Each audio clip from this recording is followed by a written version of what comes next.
How can you rebuild trust when the relationship between school and some parents is broken?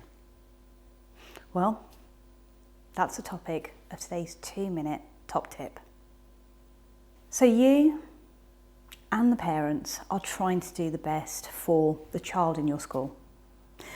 But for whatever reason, the relationship has broken down.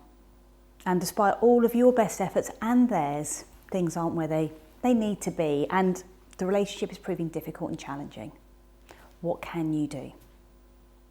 My top tip is acknowledge that the relationship has suffered, that it's broken, that it's damaged.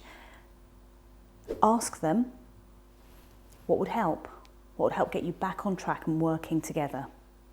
Listen really hard, and where you can, put in place small actions that will really rebuild and cement trust. That might be a daily or weekly update, but something that can show that you are working together.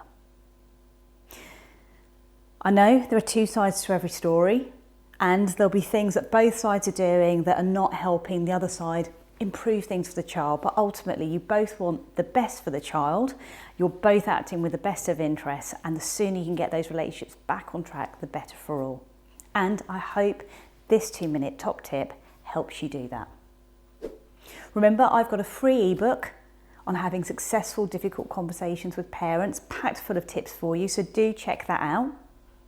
And remember to subscribe to these videos. There are lots on here, and you'll be updated as soon as a new one is made available. Good luck with any parent relationships that you feel this tip would help you rebuild.